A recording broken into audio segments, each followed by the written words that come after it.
हमारे संग्रह से बिली ग्राहम क्लासिक्स। अब मैं चाहता हूं कि आप मेरे साथ 1 कुरिन्थियों 9वें अध्याय 24वें पद से शुरू करें। क्या आप नहीं जानते कि जो दौड़ में दौड़ते हैं वे सब दौड़ते हैं, लेकिन केवल एक ही पुरस्कार प्राप्त करता है। इसलिए दौड़ो कि आप प्राप्त कर सको। और हर व्यक्ति जो विजय के लिए प्रयास करता है वह सभी चीजों में संयमी होता है। अब वे इसे एक भ्रष्ट मुकुट प्राप्त करने के लिए करते हैं, लेकिन हम एक शाश्वत अविनाशी मुकुट। इसलिए मैं इस तरह दौड़ता हूं, अनिश्चित रूप से नहीं, इस तरह लड़ता हूं जैसे हवा को नहीं मारता, लेकिन मैं अपने शरीर को अधीनता में रखता हूं, कहीं ऐसा ना हो कि जब मैंने दूसरों को प्रचार किया हो तो मैं स्वयं अस्वीकृत हो जाऊं। और फिर 12वां पद, इसलिए अगले अध्याय का, इसलिए जो सोचता है कि वह खड़ा है उसे सावधान रहना चाहिए, कहीं वह गिर न जाए। आपके पास कोई परीक्षा या प्रलोभन या परेशानी नहीं आई है जो सभी मनुष्यों के लिए सामान्य न हो, लेकिन परमेश्वर विश्वास योग्य है, जो आपको सहन करने की अनुमति नहीं देगा जो आपकी क्षमता से अधिक है, लेकिन प्रलोभन या परीक्षा के साथ भी एक रास्ता बनाएगा जिससे आप इसे सहन कर सकें। आज के युवा कई समस्याओं का सामना कर रहे हैं, विशेष रूप से साथियों के दबाव का। और आज के युवाओं के लिए सबसे कठिन शब्द है छोटा शब्द नहीं। चाहे वह ड्रग्स हो, चाहे वह सिगरेट उठाना हो, चाहे वह अवैध सेक्स हो, जो भी हो, यह सबसे कठिन शब्द है। क्या आप नहीं कहते जब साथियों का दबाव आता है, जब हार्मोन बढ़ने लगते हैं, जब उत्तेजना होती है?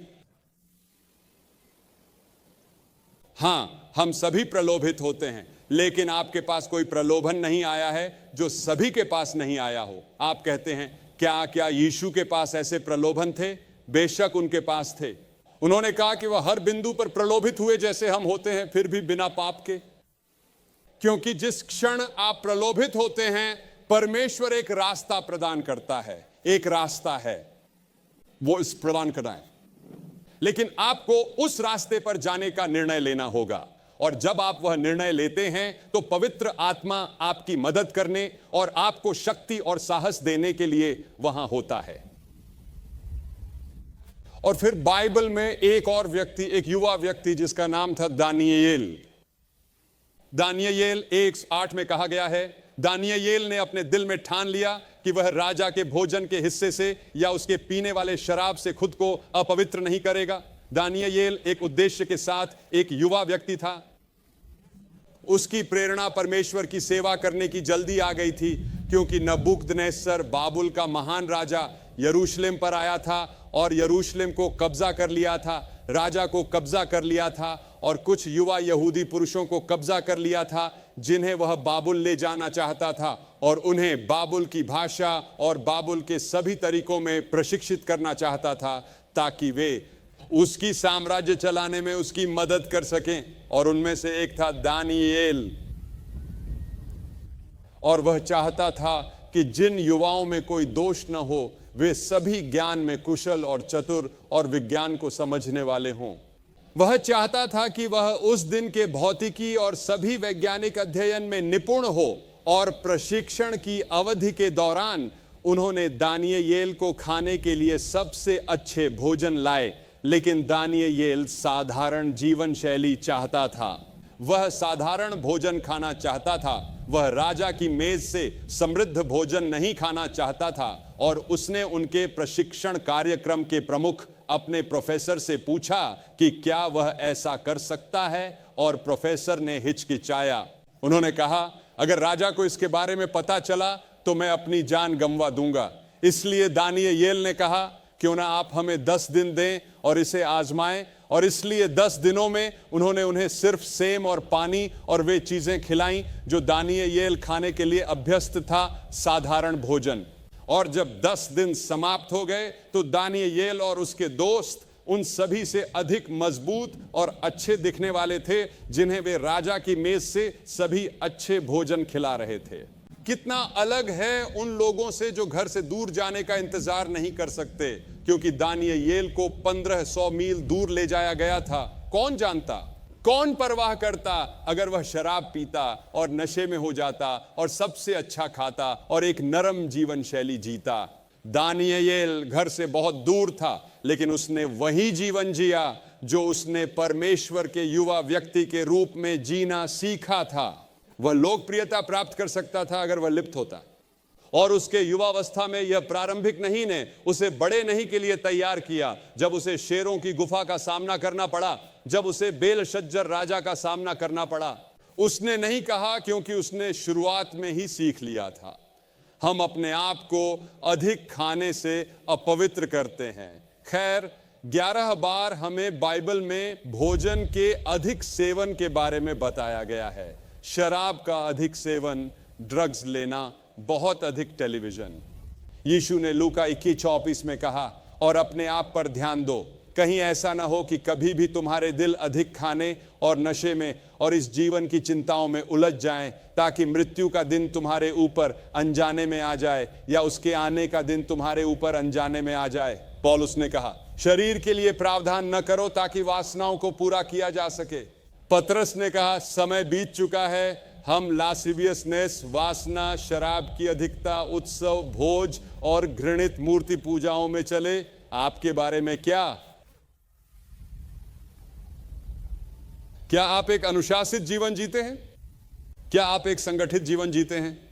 क्या आपने अपना जीवन इस हद तक संगठित और अनुशासित कर लिया है कि आप उन चीजों को नहीं कह सकते जो आप जानते हैं कि आपके शरीर को नुकसान पहुंचा रही है? आप देखते हैं, बाइबल सिखाती है कि आपका शरीर पवित्र आत्मा का मंदिर है। परमेश्वर एक चर्च भवन में नहीं रहता, परमेश्वर आप में रहता है। और हम में से एक समूह चर्च को एक सभा कहते हैं, चर्च बनाते हैं, और हम इमारत और उसकी सुविधाओं का उपयोग करने के लिए मिलते हैं। और इसलिए यह एक पवित्र इमारत है, यह एक पवित्र इमारत है। जैसे यीशु के दिन में मंदिर था या आराधनालय माने जाते थे, लेकिन परमेश्वर का असली मंदिर आपका शरीर है। और फिर भी आप अपने शरीर को जिस तरह से आप इसे व्यवहार करते हैं, उससे नुकसान पहुंचाते हैं। और फिर बाइबल में एक और व्यक्ति, एक युवा व्यक्ति जिसने नहीं कहा, जिसने इतिहास बदल दिया, वह था यूसुफ।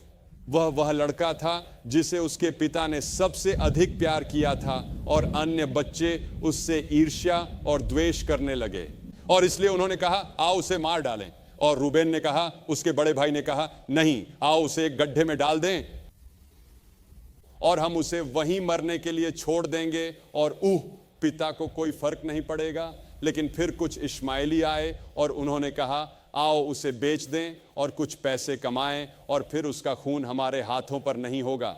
हम इश्माइलियों को उसे ले जाने देंगे। इसलिए उन्होंने उसे, इन इश्माइलियों को गुलामी में बेच दिया, और वे उसे मिस्र ले गए, और उन्होंने उसे फिरौन के मंत्रिमंडल में एक व्यक्ति के नाम से पोटीफर को बेच दिया, और वह एक गुलाम बन गया।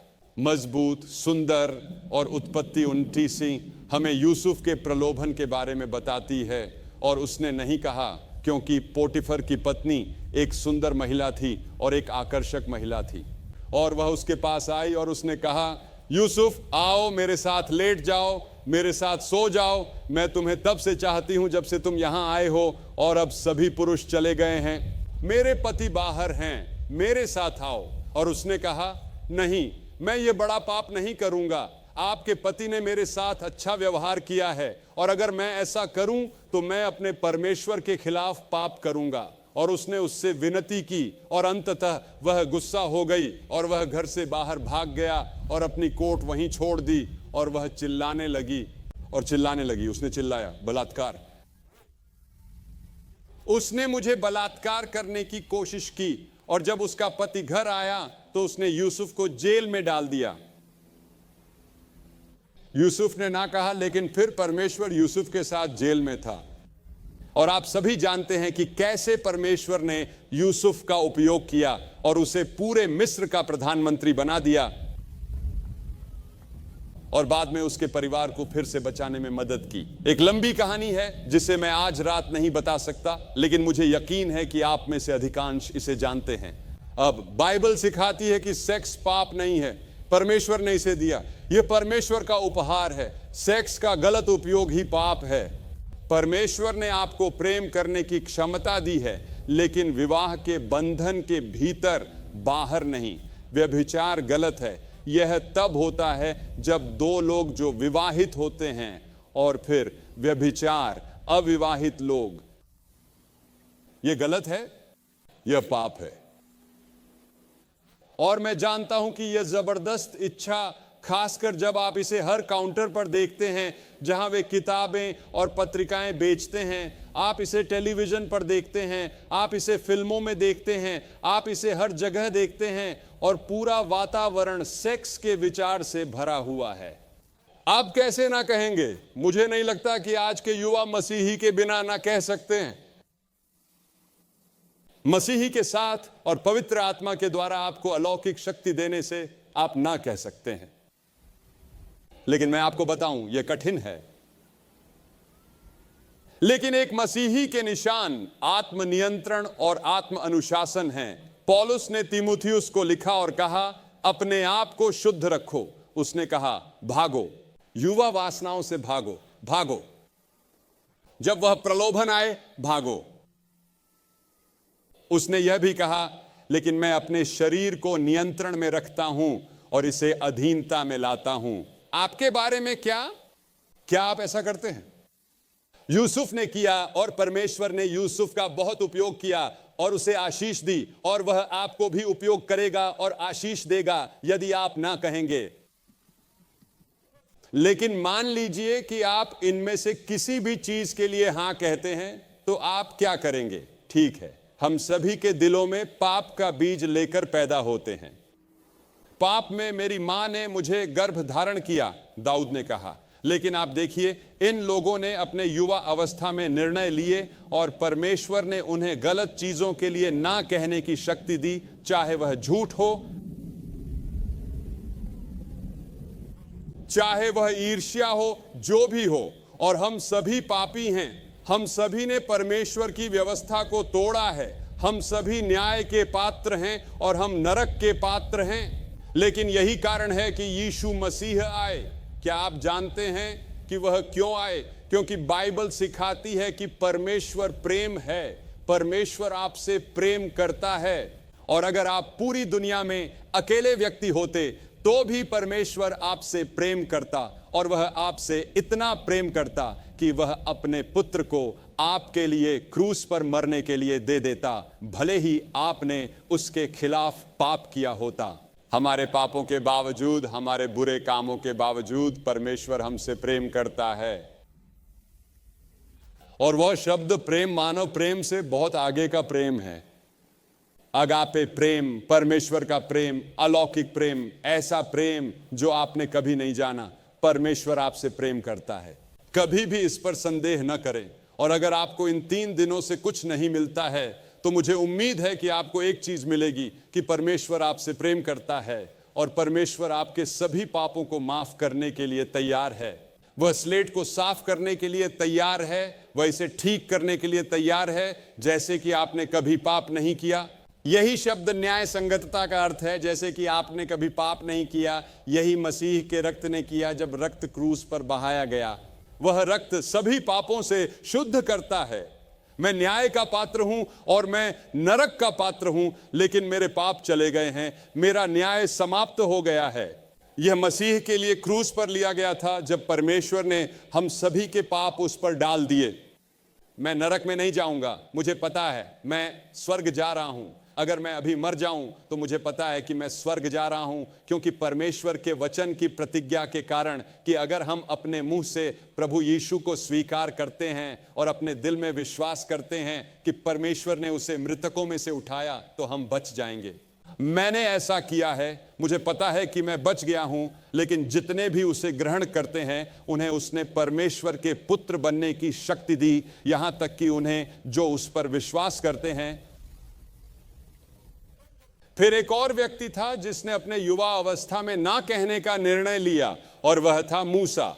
यह कहा गया है विश्वास से मूसा जब वह बड़े हुए तो फिरौन की बेटी का पुत्र कहलाने से इनकार कर दिया। उसने चुना, ध्यान दें, उसने चुना कि वह परमेश्वर के लोगों के साथ कष्ट सहने को पाप के सुखों का आनंद लेने से बेहतर समझे। हाँ, आप पाप में सुख प्राप्त कर सकते हैं, आप अच्छा समय बिता सकते हैं। ड्रग्स पर, नशे में, एक सेक्स पार्टी में आप सुख प्राप्त कर सकते हैं, लेकिन यह अल्पकालिक है। यह एक मौसम के लिए है, यह जल्द ही चला जाता है। और मूसा ने निर्णय लिया कि वह परमेश्वर का मार्ग चुनेगा।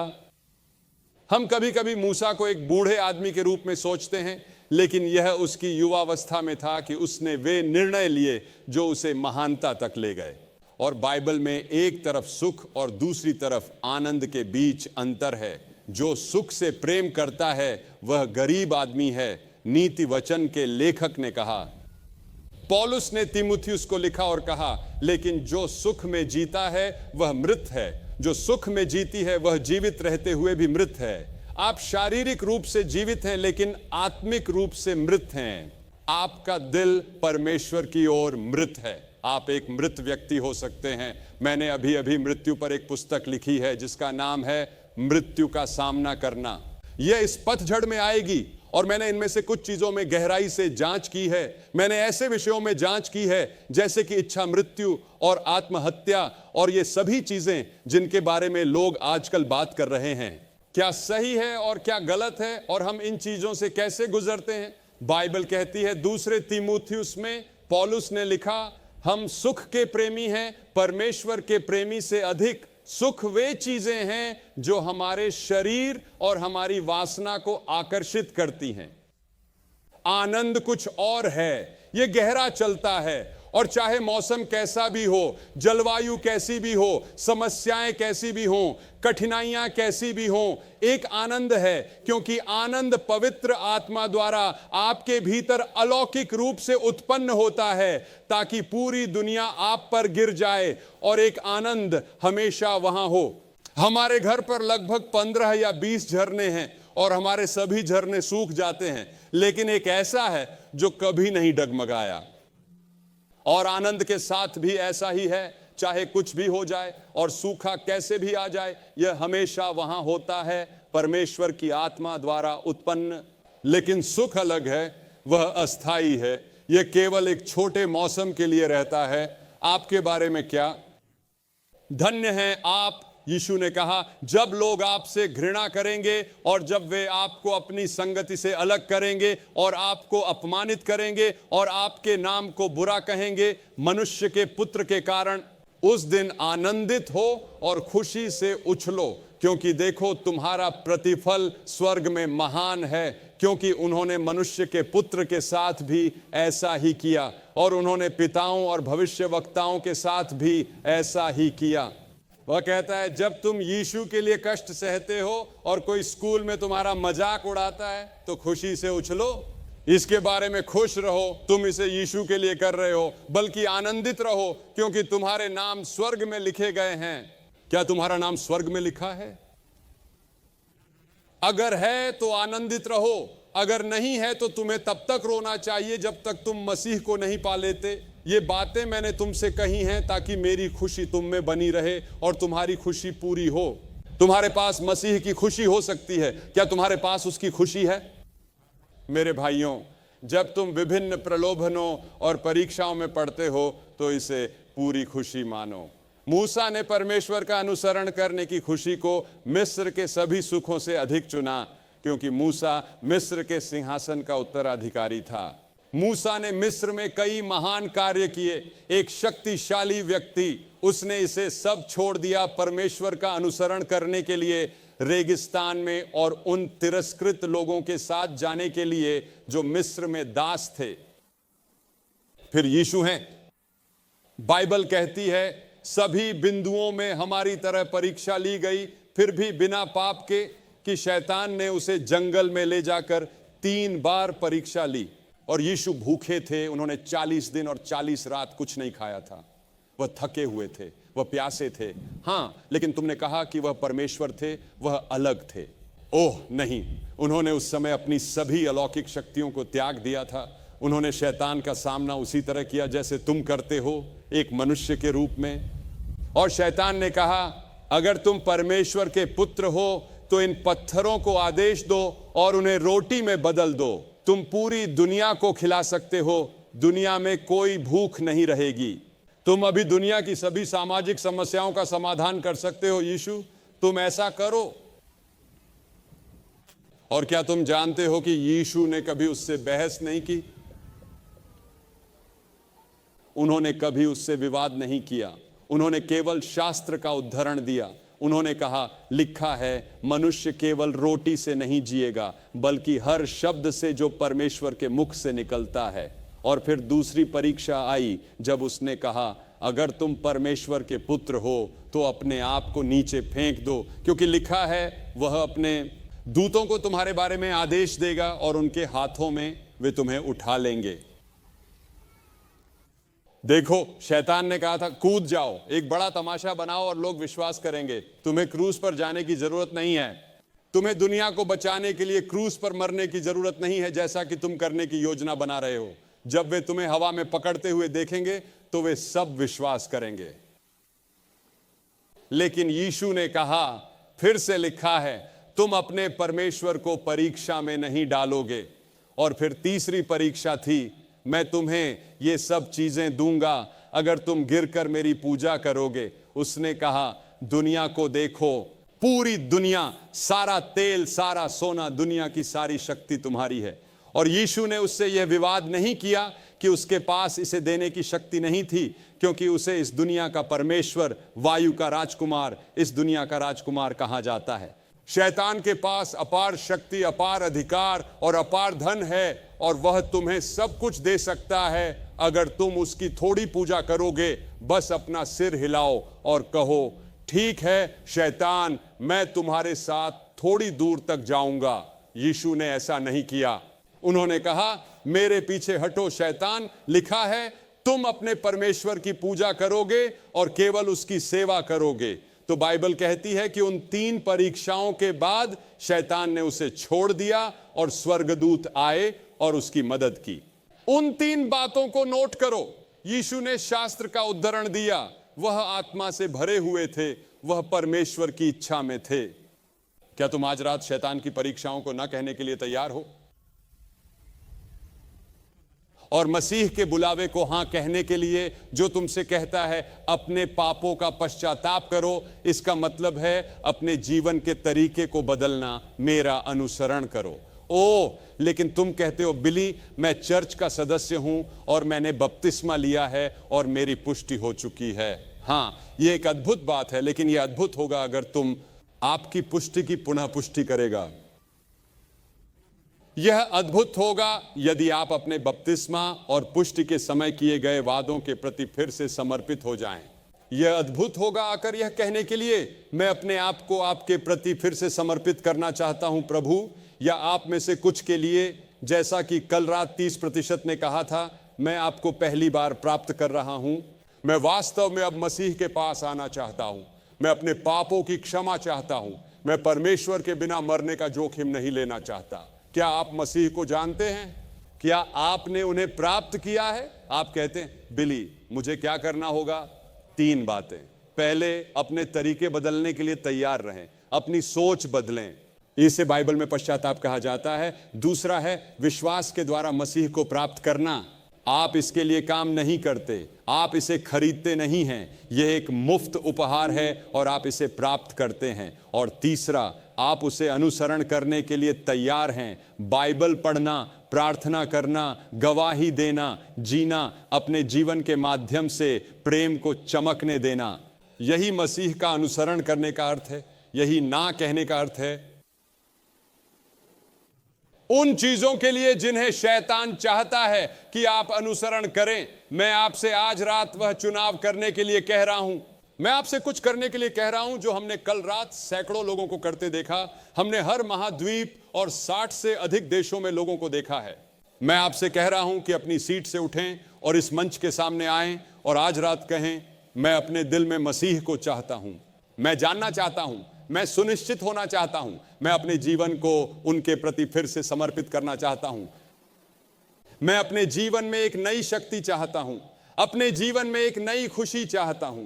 मैं अपनी पिछली गलतियों और असफलताओं की क्षमा चाहता हूं।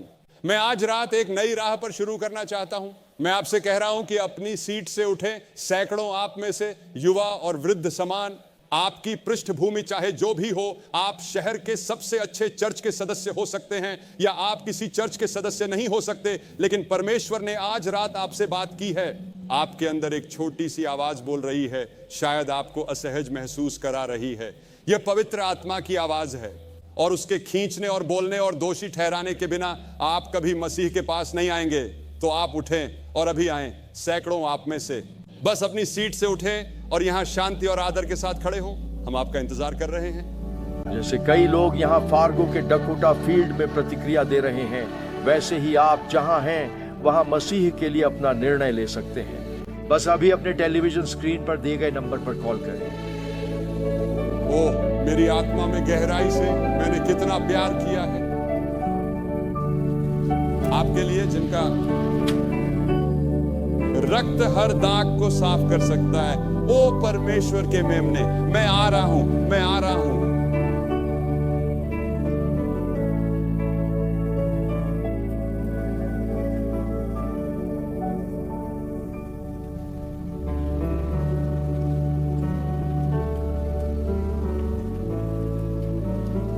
आपके लिए जो टेलीविजन के माध्यम से देख रहे हैं, परमेश्वर आपसे बात कर रहा है। और आप यहां देख रहे हैं दर्जनों और शायद सैकड़ों लोग जो यहां नॉर्थ डकोटा और मिनेसोटा में मसीह के प्रति अपनी प्रतिबद्धता बनाने के लिए आ रहे हैं। आप अपने कमरे में एक बार में या जहां भी आप हों, वहीं मसीह के पास आ सकते हैं। मसीह को हां कहें